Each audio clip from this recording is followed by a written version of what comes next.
लेते हैं, वैसे के वैसा कर्तृत्व करने वाले लोग आज भी हैं। हर क्षेत्र में भारत श्रेष्ठ है, दुनिया मानती है इस बात को। भारत, हम सब जानते हैं, ताकत में सर्वाधिक कोई था तो भारत था। बहलोल खान को तोप सहित घोड़े सहित चीर कर तलवार जमीन में गड़ गई तो दो सैनिक भी नहीं उखाड़ पाए। ताकत में सर्वाधिक भारत था। सोने में एक हाथी के बराबर रोज भारत में सोना खरीदा जाता है। धन बल में भी भारत सर्वश्रेष्ठ है, भारत कमजोर नहीं है। विज्ञान में पहले भी था, आज भी था। आज सिद्ध हुआ कोरोना में सर्वाधिक, सबसे पहले किसी ने मेडिसिन बनाकर उपलब्ध कराई तो वो भारत है। मेरा अपना, हमारा अपना भारत है। और पहले कैसे था? हम सब आज भी गूगल एंड्रॉइड फोन उपयोग करते हैं, सर्च करके देख सकते हैं कि सबसे पहला हवाई जहाज किसी ने बनाकर उड़ाया तो उसका नाम था महाराष्ट्र के शिवकर बापूजी तलपदे था, कोई और नहीं था।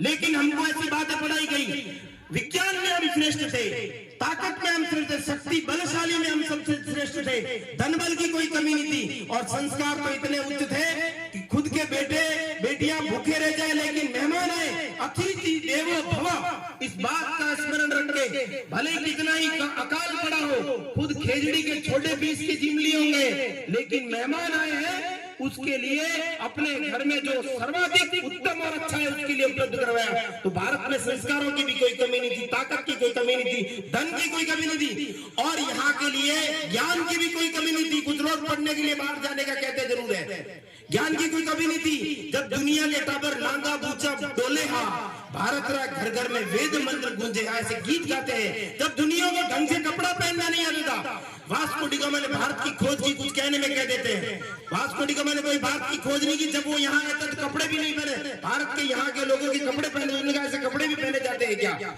लेकिन ऐसा पढ़ाया गया। इसलिए भारत के भी कुछ लोग, शिक्षा तंत्र में बैठे हुए भी कुछ लोग और समाज में भी कुछ बैठे हुए लोग भी कह देते हैं भारत की चीज कहीं नगण्य है और विदेश की चीज श्रेष्ठ है। ये बातें मैंने इसलिए बताई कि भारत ही श्रेष्ठ था और भारत ही श्रेष्ठ रहेगा, क्योंकि वैसा ही सूरत्व, वैसा ही वीरत्व और उस प्रकार का भाव रखने वाले आज भी इस भूमि के द्वारा जन्म दिए जाते हैं। इसलिए हम सब भी इस बात का ध्यान रखें, जब भी बात करेंगे तो मेरी कोई ऐसी बात नहीं होगी जो इस भारत में किसी प्रकार की विभाजन की या तोड़ने वाली बात होगी। सबको जोड़ने वाली बात होगी, सबको साथ लेकर चलने वाली बात होगी। जब मैंने प्रारंभ में कहा कि हम सब इस राष्ट्र के उत्थान के लिए काम करने वाले लोग हैं, राष्ट्र के उत्थान के लिए कहते हैं, तो कोई भी एक भी ऐसी बात नहीं होनी चाहिए जो इस राष्ट्र के किसी भी व्यक्ति के हृदय को दुखाता हो। हमारे यहाँ तो कहा है कि कण कण में भगवान बसते, घट घट में राम है। भगवान श्री राम का मंदिर भी बन रहा है। दुनिया में एकमात्र स्थान है जो हिंदुओं ने भी पुनः प्राप्त किया है, ईसाइयों ने भी प्राप्त नहीं किया, यहूदियों ने भी प्राप्त नहीं किया। विश्व का एकमात्र स्थान है हिंदुओं ने पुनः प्राप्त किया है, वो हमारे अपने भारत की आत्मा प्रभु श्री रामचंद्र जी का जन्म स्थान है, और कोई स्थान नहीं है।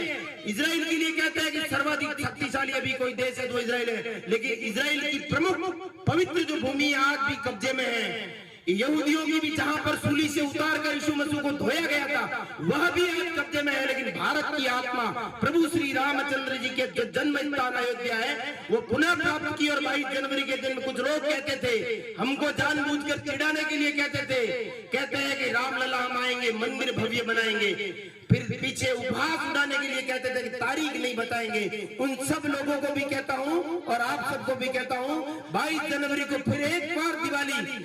और जब हम सब कहते हैं कि भारत का उत्थान, भारत की आध्यात्मिक और सांस्कृतिक राजधानी का उच्चाटन है।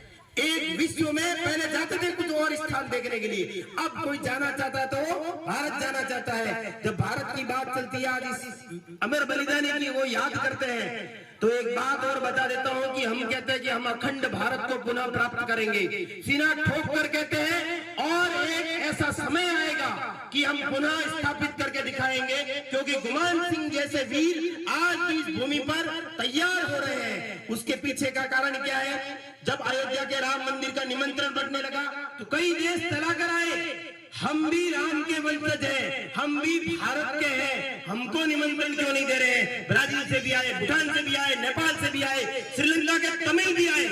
अखंड भारत की नींव का पहला पत्थर रख दिया गया है है। हम सबको भी अमर बलिदानी गुमान सिंह के वीरत्व को याद रखते हुए, अखंड भारत का मन में संकल्प रखते हुए, उनके जैसा बनने का संकल्प लेकर इस कार्यक्रम को मनाने का हर बार मनाएंगे, हम हर वर्ष मनाने वाले हैं। लेकिन उसके पीछे भाव यही रहना चाहिए, इस राष्ट्र के उत्थान में मेरा क्या कर्तव्य है, मैं क्या कर सकता हूं। अपने परिवार से प्रारंभ करना। चारों ओर सर्वदूर नशावृत्ति बढ़ रही है, चारों ओर संस्कारों की क्षति हो रही है। मेरे अपने परिवार से कोई भी एक व्यक्ति, हम सब जानते हैं कि सैनिक कैसा होना चाहिए, ताकतवर होना चाहिए, सैनिक क्या होना चाहिए, उच्च चरित्र वाला होना चाहिए, सैनिक कैसा होना चाहिए, इस देश के बारे में सोचना होने वाला चाहिए। ये सब बातें सोचते तो परिवार का कोई व्यक्ति भी नशावृत्ति करने वाला है या संस्कारों की कोई कमी है, तो फिर वो सैनिक के जैसे चारित्र को कैसे प्रकट करेगा। इसलिए अपने परिवार की चिंता करते हुए, परिवार के बालकों की, परिवार के युवाओं की, इन सबकी चिंता करते हुए, कोई भी एक भी सदस्य परिवार का किसी प्रकार की नशावृत्ति में भी नहीं जाना चाहिए। परिवार के किसी भी एक व्यक्ति में भी किसी प्रकार के संस्कारों की कमी नहीं होनी चाहिए, क्योंकि हम सब जानते हैं कि पहले पैसे की भी कमी थी, सामाजिक रूप से थोड़ा चिंतन मंथन करेंगे तो साधन भी कम थे, सब कुछ होने के बाद भी अपराध बढ़ता जा रहा है। असुविधाएं थी तो भारत श्रेष्ठ था, सुविधा बढ़ी तो भारत और श्रेष्ठ बनना चाहिए था।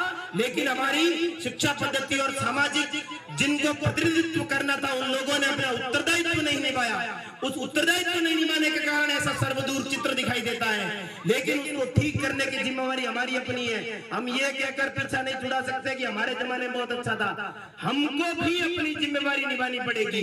वैसे सैनिक तैयार करने हैं तो अपने परिवार के सब बच्चों के संस्कारों का ध्यान रखना। अपने परिवार के, अपने आसपास के रहने वाले किसी भी बालक का, किसी भी प्रकार के, किसी भी युवा के, किसी भी प्रकार के नशावृत्ति में वो नहीं जाना चाहिए। हम सब मिलकर ध्यान रखेंगे तो इस जोगा गांव में वैसे ही गुमान सिंह जी जैसे और वीर सैनिक बनकर तैयार होंगे और इस